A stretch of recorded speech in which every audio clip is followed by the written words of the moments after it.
Hello, everyone, and welcome to The Safe Room, the world's premier survival horror game club podcast.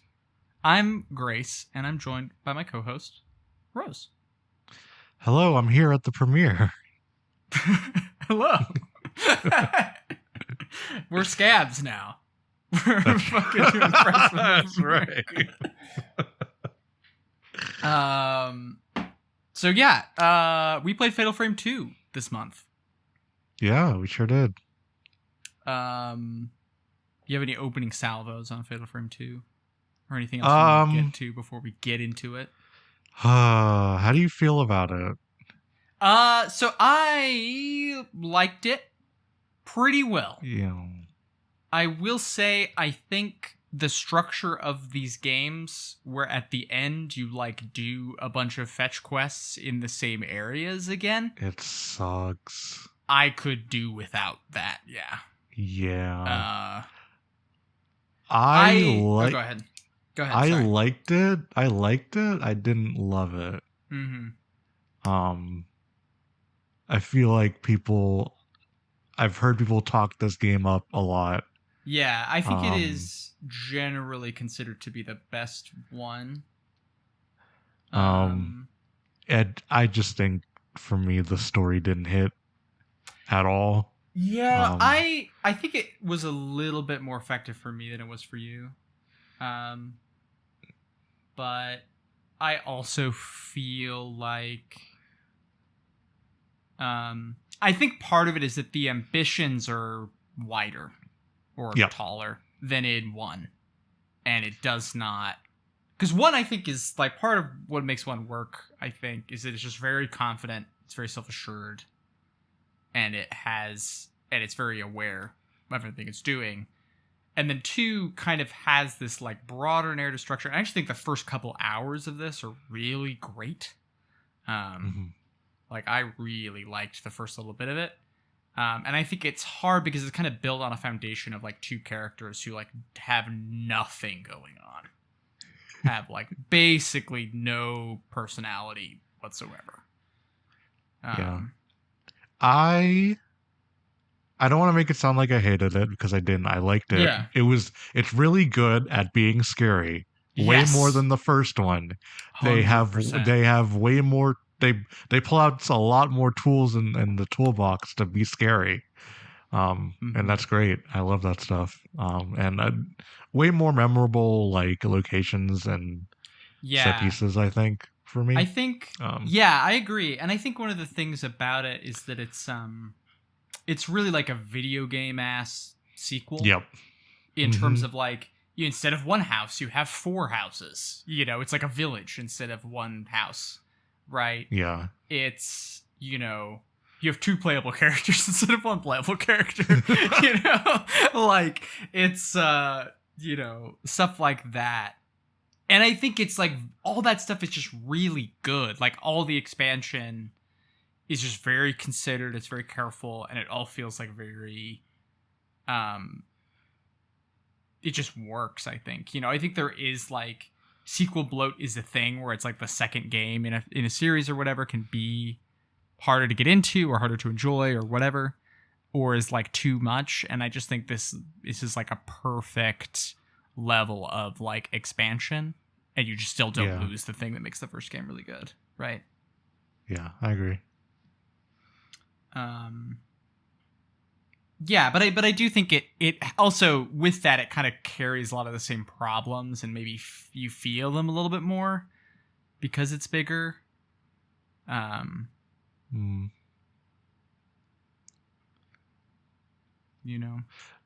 know. I don't know. I don't know if I agree with that. I think a lot of this game alleviated a lot of my problems with the first game. Oh yeah, which were mostly like gameplay related, I think. Right, I got you. Yeah. I just mean that like. Oh, go ahead. Sorry. No, you go. I was just gonna say that like I feel like the back third of 1 did not drag as much as this did for me. Yeah. And I don't know if that's just because it's like by Act 2 you're already just going through the house again. Yeah. And so it's like So when it showed up here, I was a little like bummed that it's like, oh, I do have to do this. Yeah. But yeah. True. But yeah, tell me about some of the things that you like thought were improved from 1, and then maybe we can get into like plot stuff or like summarize the game. But in terms of, I mostly it's just like how the game feels to play is a lot yeah. better. Mm-hmm. I like all of the changes they made to the camera. They give you a lot more like visual cues as to the best moment to like take a picture of the Yes. Yeah. ghost to maximize damage. Um, the sound cues are really cool. I like the like droning like noise that comes when you're aiming at a ghost. I think that's cool. Yes. Yeah. Um, Mm-hmm.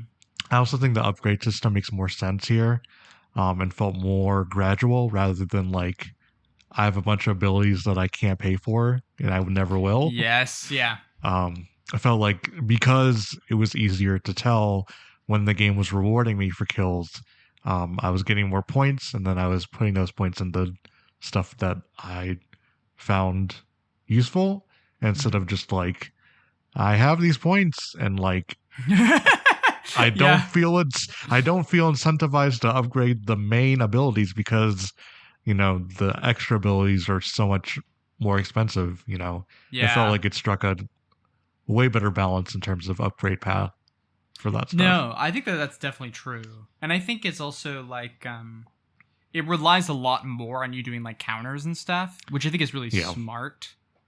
That's clearer, and it's like the incentivization is stronger, right? It's like you deal like way more damage, and especially if you're like using some of the abilities that just like boost your camera's exorcism power.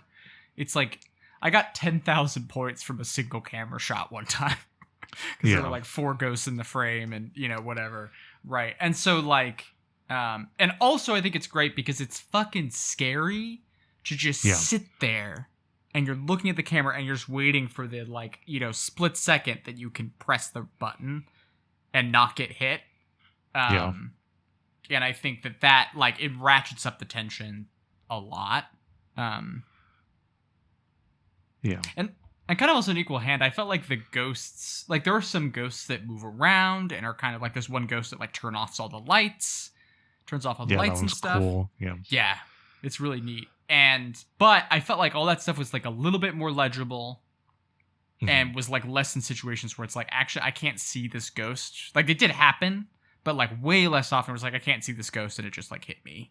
And I don't know how. Well, yeah, there's a lot of like, one has so many like tight corridors and stuff. Yeah. That you're fighting these ghosts in. And because it's like a village, like way more like wider rooms and stuff like that, not as focused on just the one location. Yeah. Just a variety of like wide spaces. Occasionally you'll get like small corridor stuff, but it's usually it does a good job of like widening the play area without doing the thing that games do where you're like you look at it and you're like, oh, this is a combat arena, Yes, yeah. It does feel like places still. Yeah. Yeah. Well, I think there's also a sense, like, I mean, this was kind of in 1, but like the sense of a like community of people reaching back a long period of time is a lot stronger here. And you do kind of appreciate as well, like I might be misremembering 1. Well, I guess let's summarize it and then I can get into my thoughts about. But I think some of the like there is also, it's also about a ritual, and I think I appreciate the way that the game kind of like that ritual has a long history and a lot of different people have reacted to it in different ways and have done different things about it. I think that's one of the stronger narrative things that's in it. But yeah, so fuck, I don't remember anybody's name. Let me look this up. Mio and Mayu. Mio and Mayu are twins, and they're walking in the woods, and they find their way to this village. where there was like a sacrificial ritual to like close, like the Hellmouth, kind of like in 1, right? But it's where one sister kills one twin, kills the other. It's usually women, but it can also be men. And then there's sort of like, it's a little ambiguous until the end, I guess, but like they are rebound in death. They like, because the idea is like, twins are like split souls and they return to each other once one of them is dead. And it's usually the younger one. Yeah. There's like a pretty good like one of the books you pick up has like people in different areas like did different rituals until it was like unified into like one thing. Mm-hmm. Like some people did the older and some people did the younger one, and until it was just like codified as like, no, it's usually the younger sibling is the one that gets killed. Right. And I think that that kind of ties into what I was just saying, is that like I appreciate that this is something that has a long history, and I do also think this foregrounds it more. It's way more foregrounded that this is pretty fucked up, and that is like what has fucked up this town, is like that they've been killing children for generations, right? And it's a little, I mean, I don't want to say it entirely gets away from it, but it's a little less like, oh, this person just like needs to die and or suffer so that like the world can continue as it is, right? But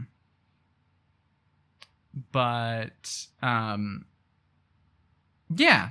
So that's basically it. And there's sort of like you play as Mio. And Mayu has like a stronger connection to the village.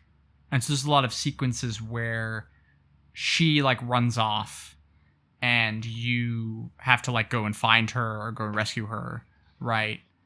And there's sort of this tension between like, it seems like Mayu knows a little bit more about what's going on, maybe, and she's like not telling you or not able to like communicate.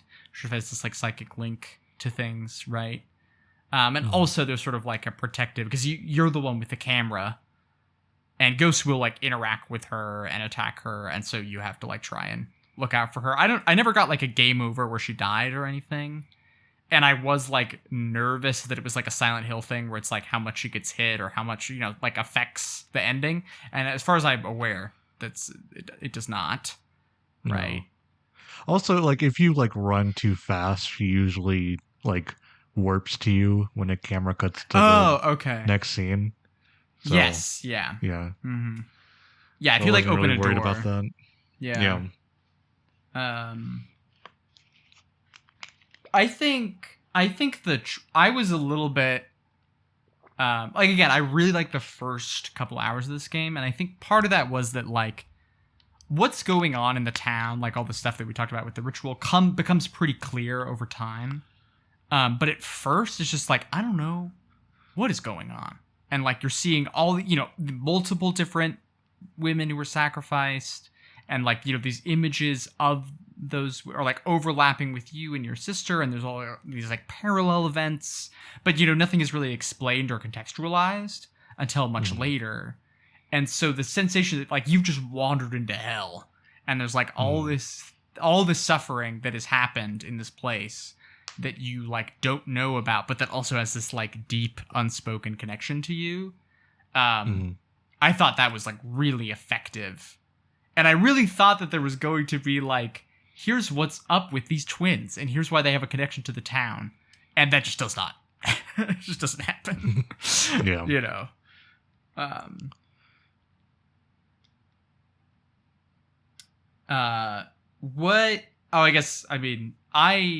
I really liked the sequences where you play as Mayu, and it turns black and white, and it's this much more like distorted camera, and she also can't really do anything, so you're just like walking somewhere. And she also has like a bad leg because she fell one time. Yes. Yeah. So she's a little bit slower. And I think that was always super haunting, the association of like the camera is vulnerability almost, right? And that it's like in those moments where she's walking, or when you encounter ghosts that can like insta kill you, right? Yeah. That's when there's sort of this like camera like distorted, grady filter put over things. And I think there's just this really interesting like visibility is terror, right? And I thought that was super effective. And I was also like, man, this did it before Nier Automata. Like the quick cuts between two different characters who are connected at different locations. And I was like, damn, I'm sure other games have done it too. I'm not like, but it was just cool. Like that's a formal move that I think is pretty cool in that game. And it was like also cool to see it here, and like much earlier. And it's like, man, we haven't learned anything. Our mainstream games need to catch the fuck up.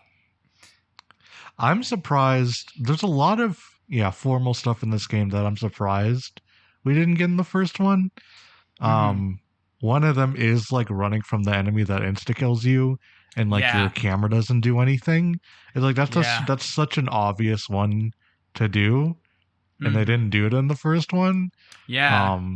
Well, there's so that chapter where you lose your camera too, like stuff like that. Yeah, like, yeah, stuff like that where you're vulnerable, and you just have to like navigate the space to get away from the ghost. All that stuff's really cool. Probably some of my favorite stuff. Running from like the bloody like kimono woman after you lose your camera, it's so cool. Love that stuff. All the stuff with the bloody kimono woman, I think generally is like the strongest horror stuff in the game. Like that one scene, like cutscene, where I think it's like maybe it's after you open a cell that Mayu has been hanging out in for a little bit, and you're like, she isn't here, and you like turn around and you see the like kimono woman like floating outside the window, and then she like opens the door and it's Mayu, and she just runs up to you and gives you a hug. It's like, that is it's good. Yeah, like I think that stuff where there's sort of like this overlapping self that sometimes like takes over this person, right? And like that there's again this big connection. I think that stuff is scary as hell, and it's like very effectively utilized. Like there's a lot of great match cuts and things like that, right?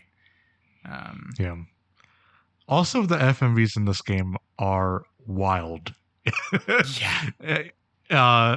Just like in terms of like, it's ridiculous how much scarier it is compared to one, because it does the same kind of like grainy like black and white stuff that the first game does. But a lot of it, when you go into a cutscene, it's mainly after you walk into like a door and it fades up a FMV. And I go, fuck, not again. God damn it. As like Mayu's like walking around and stuff. And then it'll just like cut to like grainy black and white shit that's going on or something. And like the sound design is like on another level. And just like this game has a voice acting. And the way that makes it fucking scary as shit. So when like, people yelling and people just like generally like being upset, and just the sound design just like playing with like vocal distortion, just like overlaying different noises together, it's really, really cool. And they do like some occasional like glitching out of like stuff. Like I think like one of the first big FMVs is it like glitches towards the end.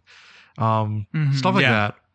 Just like give it an extra layer of like really cool horror stuff that like some of the stuff like the glitchy stuff like breaks the aesthetic in a way that I think is really fucking cool. I just like when it leans into that stuff. Yeah, I think there's just a really interesting thing with like history with that like the way history communicated is like this fairly contemporary technology, right? I just think, I don't know. Yeah, like, I just agree. I think that stuff is, like, really cool and is, like, and I think part of my frustration is I think the game's it's just too long. Yeah. You know? And so it does feel like it kind of runs out of tricks by the end. Yeah. But it's like, well, hell, it's a good bunch of tricks, though. It was good. You know? Yeah. For sure. Yeah. I also kind of felt like this is more on sort of a, like, practical side than aesthetic side. I also felt like I eventually, like, I knew how every enemy worked. And so just kind of had it in the bag. You know, I wasn't super worried about fighting enemies anymore. Right. Towards the end. Yeah. Yeah, it's just, I don't know. All this outlet stuff's really cool. I really like anytime a match cuts to fucking creepy shit. Like the thing towards the beginning of the game where you like go into this like room, and it like cuts to an FMV and it's just an FMV of like all these dead bodies on the ground, and then it introduces the ghost that's like unkillable and you have to run away from it. Yeah. It's so good. It's really good. I love that you were just like, oh yeah, early in the game when you go into that room, and I like instantly was like, I know what you're talking about. You know? Yeah. Like that's when you know you have a fucking moment, right? Yeah. Yeah, I just like, I think this is really the thing for me, is that if this is like, I feel like this is fucking corny as shit to say, but I'm gonna say it. It's like if you had a character at the center of this that was as interesting as James or Heather, this would be one of the greatest games ever made. You know? Yeah. And I think like it's just kind of a bummer because it's just there's no life outside of them, like being in the village. There was a flashback to where Mayu hurts her leg. Right, early on. We forgot the first cutscene where she's like, didn't we always promise each other? And then it cuts to like her body on the ground. Oh yeah, shit. Before it completes her sentence, and I'm like, fuck. Yeah. Good. It is good. Yeah. Like, yeah, I think but the problem, it doesn't get better than that. No. Well, and it's also that, well, never mind. Well, I think the relationship between the twins in this game is like so eroticized is strong, but it is like there must be like insane incest fic about this game. Well, and also there. like one of the main reasons why this game doesn't hit story-wise for me is that their dialogue is just like, you know, are you gonna leave me again? Don't forget that promise we made. Yeah. Remember that promise we made? We said we wouldn't leave each other. And like, that's it. That's fucking it. And I'm just like, dude, say something else for God's sake. Right. Well, it's just, there's no, like, they don't have parents. They don't have like other friends. There's no life outside of the village, really. Right. Yeah. And so there's even sort of like, it doesn't really feel like, why are they in the forest? Why are they in the forest? Yeah, what's going on? Like, I just want to know what is up with these people and, like, how the village, what their connection to the village is, how it ties into something, you know. Maybe, I wonder if there's, like, I don't know, maybe there's an implication because there's, like, one of, and I think this is the last one before like, things really went to hell, is, like, Yai and Sai, and I don't remember which one, but one of them just leaves the other behind and like escapes. Yeah. And it's like maybe they're like descendants of that sister. Like, I don't know. And they definitely have like a sort of psychic connection to those two twins, right? But it's like it's not really explored beyond what I just said, right? Yeah.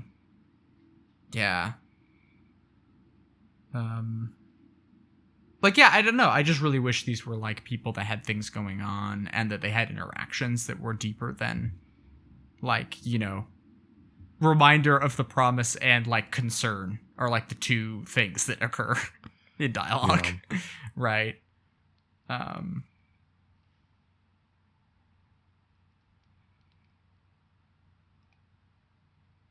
Oh, go ahead. Sorry. I will say the only other place where this is effective is going underground and being chased by the person who the ghost who knocks her camera away or whatever.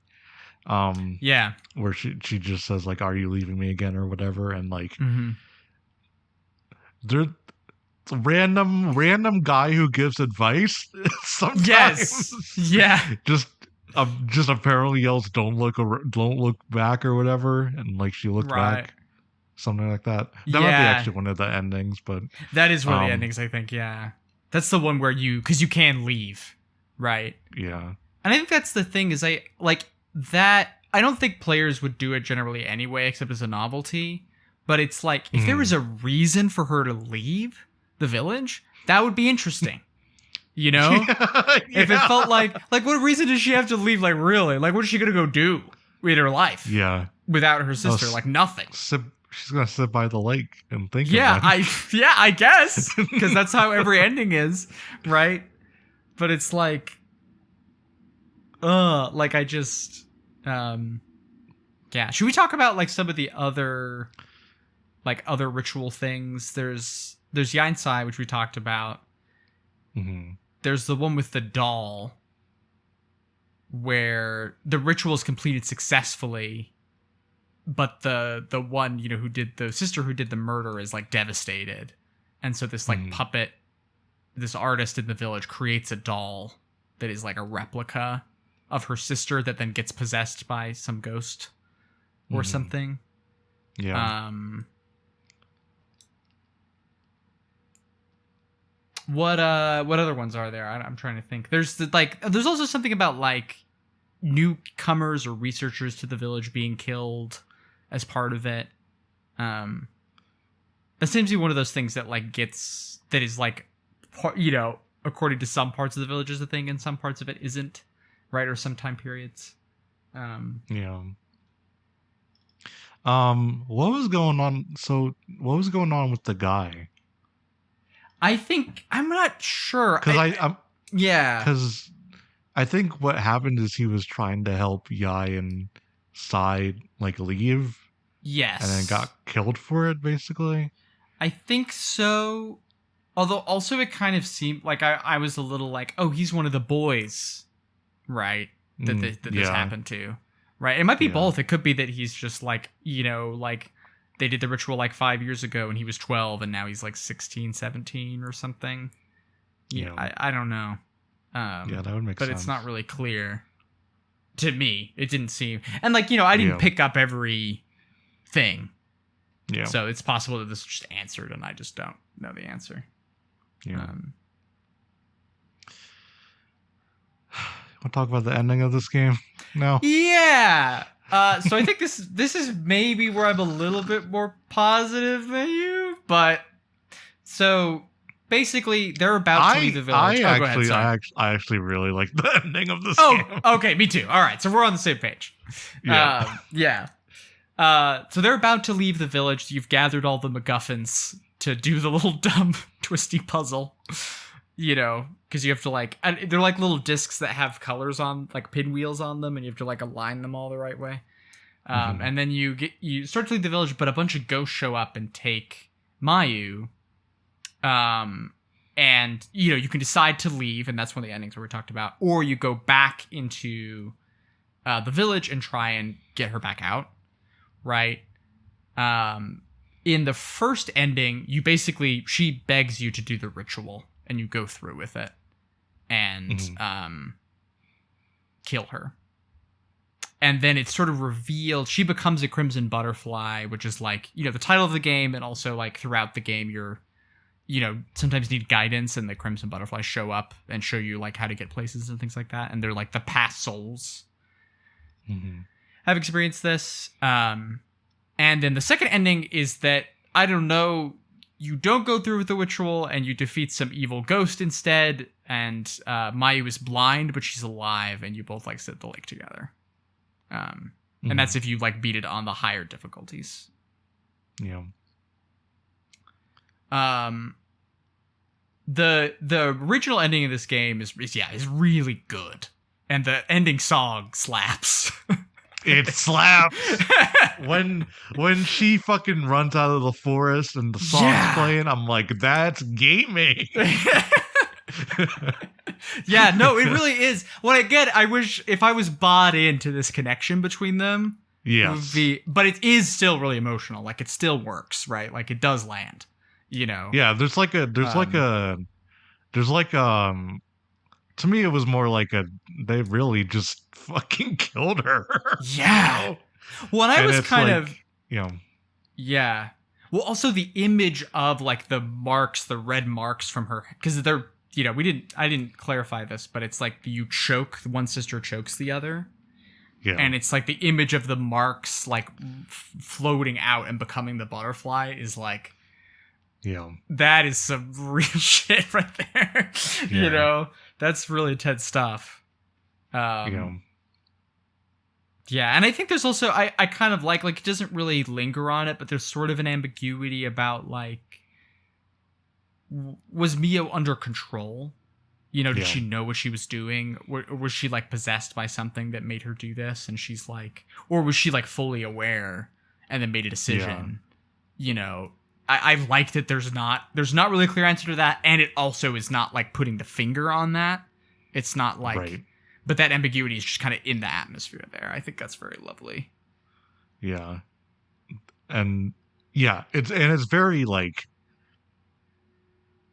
it does like a Silent Hill 2 like cutting away, and like there's also like voiceovers that like play when it's happening, but at no point was I like, oh, surely this isn't actually happening, and like they're gonna escape this, you know? Right. At no point there was no point where I was like, oh, she's killing her. It was like, oh, she's fucking dead now. Yeah. You know? Yeah. It's like, well, it's just really intense. And I think like that. Yeah, I think that moment is so good. And I almost kind of wish like there is a final boss battle. I kind of wish that wasn't there. You know, that it's just like you just walk into the room and then that cutscene plays. Yeah. Yeah. And like all the priests, all the ghost priests around who are wearing the masks and stuff. I don't know. And then like hitting the staffs. It's just really, it's just very haunting. Yeah. And I think it's also an example of how you can kind of have the ending where like the ritual has gone through with the status quo is like reinforced and have it just feel bad, you know? And it's like it's not redemptive. It's just sad. Yeah. You know? Yeah.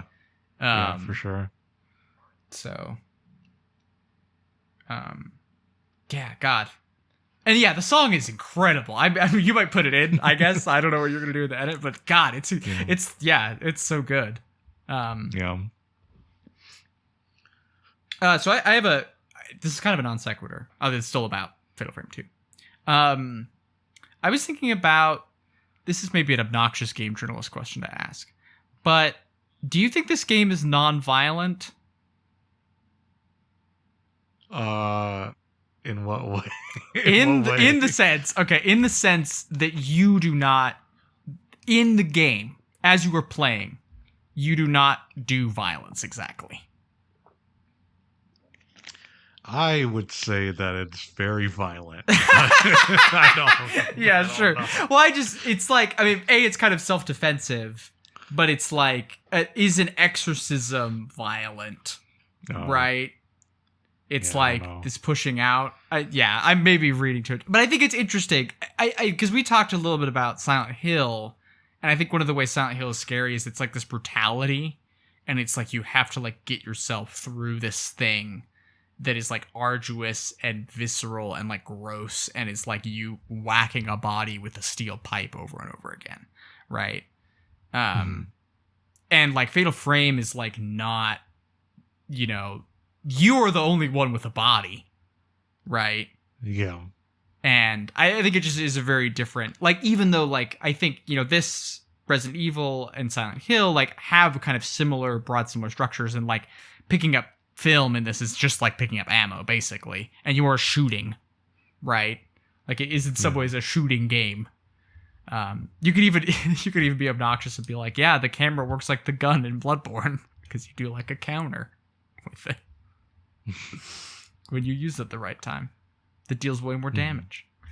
But yeah, I don't know. I don't necessarily mean that this should be put on those obnoxious lists of like not violent cozy video games, but it is interesting that like the relationship between what the violence is so different in this. I think that's part of what gives it such an interesting character that makes it like a unique. It's really not just like this is Resident Evil, but it's really its own thing. You know, it feels like it has a very distinct identity.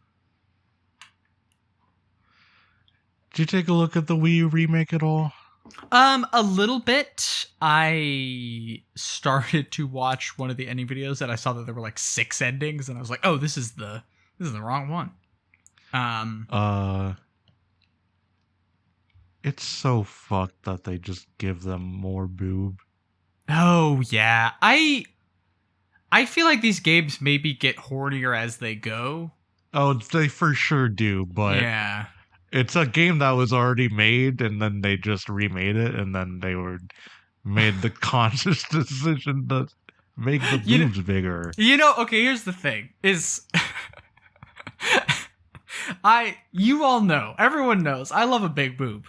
But it is criminal when you increase the size of a boob of a previously established character. Like all that Melania fan art that was floating around Elden Ring, her boobs aren't that big. Stop playing with me. Like, embrace the beauty of this woman. You know? Like, obviously it's a fictional character. She's not real. But, like, come on. You know? If it takes someone enlarging a breast size for you to think that person is hot, like, you don't deserve anyone. You know, you don't deserve women. Fuck off. Well, it's also like, they're fucking kids. Like, yes, no, why right, are you doing this? Yes, yeah. Well, because it's like, yeah, I don't know how old they are, but it's like 12 to 14, maybe, I'd say, in this. It's like, they are not old. You know, so, yeah, no, I agree with you. Sorry, I went off about Melania. I was just like... It's like, you're gonna draw porn, do it right. Yeah.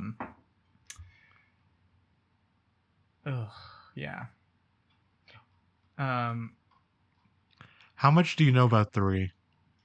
I know, the one thing I know about 3 is that it has an adult protagonist, which I'm very interested in. Okay. As like a, you know. I don't know. I would love to play a horror game where the protagonist is a woman in her 40s or 50s. Please. What if I told you that this is gonna be a Silent Hill situation where they expand upon lore from the previous games? Yeah, so I did actually see that, because it like mentions in the Wikipedia page for Fatal Frame 2 that the canonical ending is. Yeah. Via Fatal Frame 3. So it's like, okay, I did know that there is, which I'm interested in making a move like that. We'll see. I'm only interested in it because I want something fucking different now. Yeah. Please. I'm done with this format now. Right, yes. No, if I have to play one more game where it's like, oh, there's a ritual and there's some ghosts. Yeah. But it is to my understanding that there are multiple characters and stuff like that. So I'm interested. Okay, yeah. No, I think interested. I guess I'm encouraged by that, just in that I think this is such a smart expansion on 1. Yeah. That I think they could do it again, you know. And they could expand sideways rather than forwards, you know. Yeah. For sure. But we'll see. Yeah, and I'm curious about I think we'll see. I'm curious about the Wii U one, I guess, but I suspect if there's one that we don't like, it'll probably be that one. I know. Yeah, I know a story thing about the Wii U one that I think it's safe to say that we won't like it. Yeah, we'll see. But I'm excited to play the Wii one, not the 2 remake, but yeah, no, the Suda 51 grasshopper one. one. Yeah. Yeah. Yeah, excited for that one, but not excited for the one that everybody seems to hate. Yeah. Yeah. Yeah. Man, we've only got 3 games left in this franchise. That's pretty wild. It's very Silent Hill shaped so far. Yeah, it really is. Which, is good. Right? Yeah, do you think, is Mask of the Lunar Eclipse going to be like The Room? That'd be sick. I love The Room. Oh, that'd be cool. Give me a weird one. The fucking Room. I part of me wants to go back and just play The Room with chainsaw. Yeah. You know. I think something that's interesting is like how much these games are like very clearly like encourage you to replay them, and how like I will replay them, but I'll probably just replay the save file. Like I'll just do a new game, especially for Silent Hill. But yeah.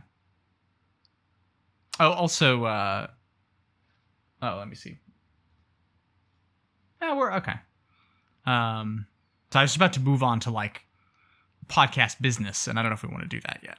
But we got to answer questions first, at the very least. You have questions.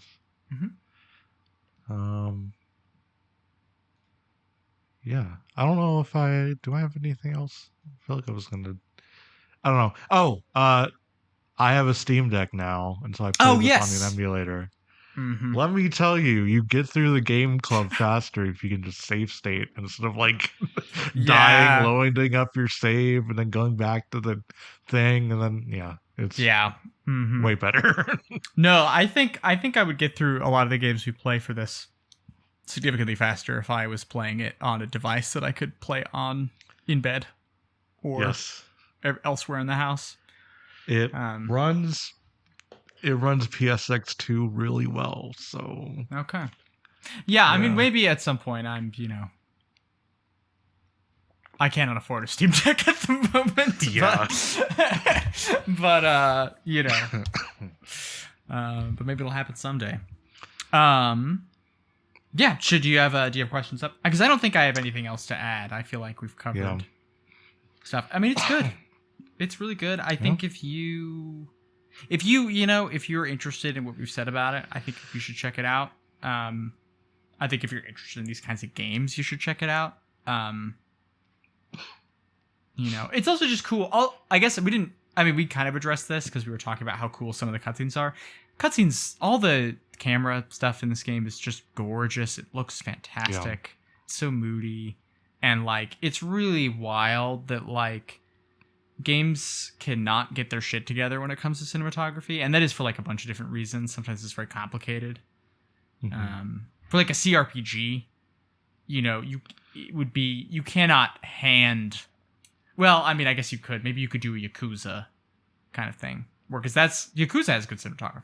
IMO. But, like, it's just hard to, like, you can't hand frame and animate everything in, like, The Witcher 3. You, like, have to make a system that does it for you, right, to make it work. And so... And, like, I mean, there are different ways to do it, because you could also be like, well, let's not have cutscenes, and let's just do, like, Disco Elysium style, which is, like, way more evocative, right? And I agree with that. I just, like, understand why it is hard to make things look good in video games. But also, it's, like, even narrow, short cinematic games struggle with this. And so it's just, like, wild to play, like, Silent Hill and Fatal Frame, and they just have it. They just have the goods. Yeah. Yeah, for sure. It's easy. Just copy some of the greatest games ever made, Just steal from them. Easy. Everybody could do it. Anyway, what's our first question, Rose? First question is from Moss. This is from last time, but it applies here as well. In the past, I've seen folk call this game one of the scariest horror games they've ever played. Do you think this contributes to the horror factor in Fatal Frame? Or sorry, what do you think contributes to the horror factor in Fatal Frame, and why is it elevated by some compared to their other contemporaries? I know fear is subjective, but I'm curious as to what you think. Yeah, that's a good question. I mean, I think it's partially what we talked about. I think like the sensation of having to like keep your eye on and not have and like waiting, I think is a really strong horror thing. I think about like if you have a shot of, like you have a scene of someone like standing behind a doorway and like waiting for, you know, Michael Myers, whoever, to come through the doorway so they can like slam their head or whatever. It's like, that's tense. It's scary. Right. And I think that like Fatal Frame just has that. It's just kind of in the bones of it in a way that like makes it scary to me.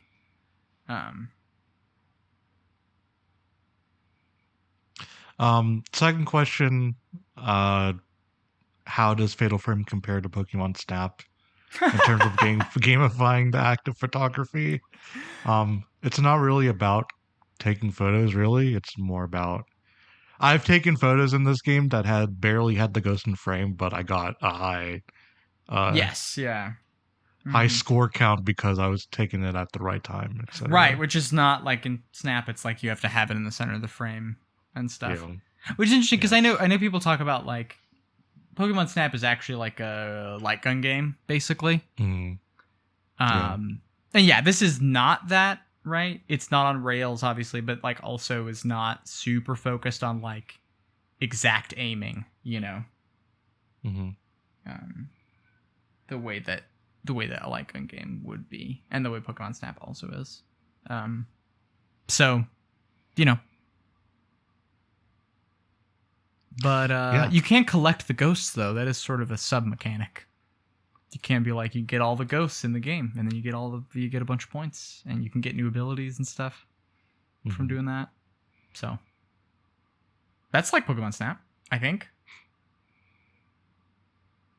I've never played Pokemon Snap. I played Pokemon Snap like one time, so maybe we're not the people to ask about this, but I know what it is. I know how it works. Yeah. Second question is from Emerus. Kind of along the lines of being the scary game reputation. What other horror games live up to the hype, and would you consider the scariest game of all time? Ooh.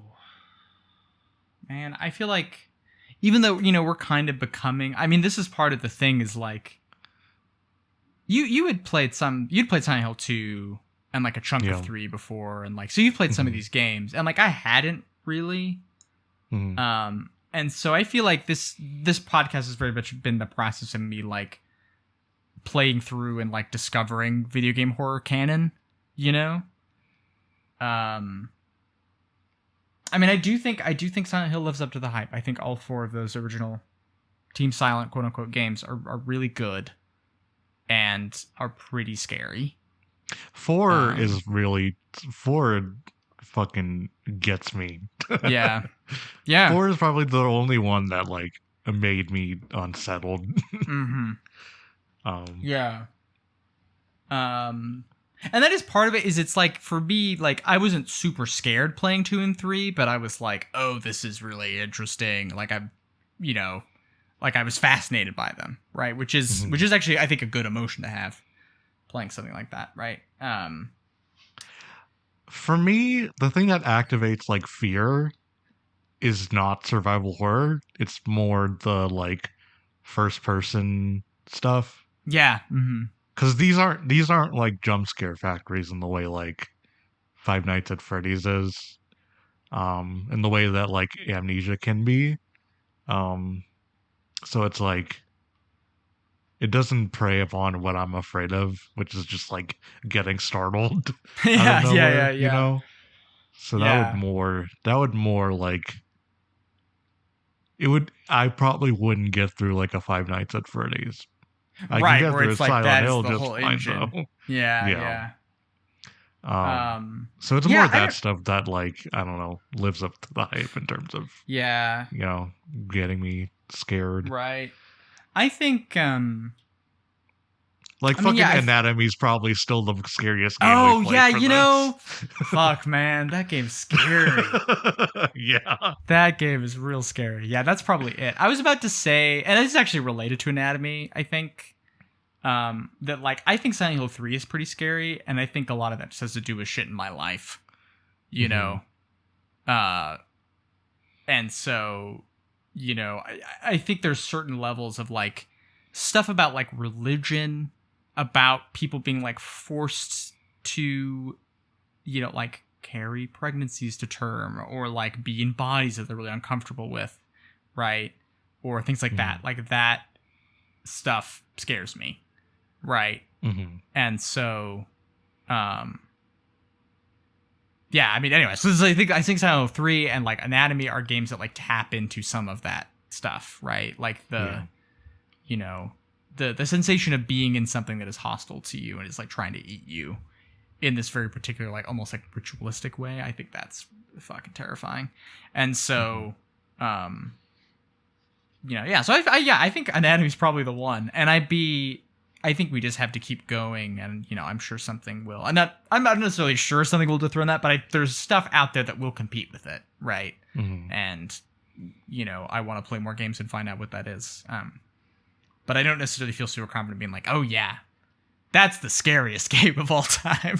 You know, it's like I just don't know enough. But I want to know more, and I think I'm excited to. You know, it's not the scariest game of all time. If you're pivoting, we have one more question. Well, I was just gonna say the Blair Witch Project Bloober Team game. Okay. Oh my god! That fucking game. The opposite of like first-person scary games is the first-person. We made a first-person game and we can't fucking write. So there's like a whole genre just that. Yeah, well, I was gonna say, like, I don't know, because I think Blair Witch Project is terrifying. Yeah. I think that movie's real scary, and it just feels like they did not like the idea that that the Blair Witch is out to get you for like personal reasons is like so opposite to what is scary about that game, about that movie. You know? Yeah. I don't know. Wild. Anyway, we got one more question. We have one more question from Jen. If you were a ghost in a Fatal Frame game, how would you trick or scare the player and get an attack on them? Oh, this is a great question. There's a ghost in this game. Let me find. I think his name is just Dave. Oh, yeah, because there's some like developers. That's not a developer. That was a games journalist. What? Yes. God, this is like, I guess people. Dave Halverson. Dave Halverson. Is he a game journalist? God. Thinking about the like, what's the premier or like the number one game magazine in Japan that everyone like this with the 40 score system? Do you know what I'm talking about? Like, it's sort of like a thing where it's like a 40 out of 40 score from this magazine is really like a big deal. Oh. Anyway, like the editor-in-chief of that magazine is in Death Stranding, and Jeff Keighley's in it too, obviously, and I'm just like, yeah, guys, don't do this. Yeah, don't do this. But it is jarring to. I was in like the last third of Fatal Frame 2, and I just took a picture of a blue area, and I just got random American games journalist dude staring at me. Yeah. Oh, wow. There's more than one. I think there's more than one random American guy in it, too, so. Fuck, I don't know. Oh, yeah. I don't know either. I feel like... I don't know. I feel like I really have to put my game designer cap on, which is not a very developed part of my brain. I'll probably do like a shoulder tap and then like 180 and then just keep doing that. Yeah. It's like, have you ever in Breath of the Wild when you like do a sneak attack and then you can like walk around the back and do another sneak attack? Yeah. That's pretty good. That's pretty pretty classic. I feel like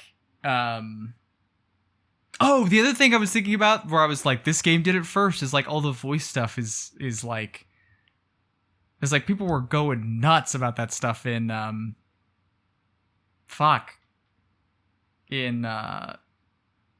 Hellblade. In Hellblade. And it's just here already. Yeah. Suck it, Hellblade. The other thing about this game is that your sister like progressively says more fucked up shit, and at no point is your character like, what's going on? yes, it's true. It's like, why? What's just happening? Like one line. Just like put one sentence in there. Oh. Yeah, I agree. I simply agree. As for me, I'm trying to think what I would do. I think, but I think it would be something like whisper or sound related. You know, that I would like sound close when I'm far away or sound far away when I'm close or something like that. Like playing with sound in some way. Mm-hmm. I think that's my answer. But yeah, I don't know. I did a book club recently and we did like a warm-up question that was like, where would you haunt if you were a ghost?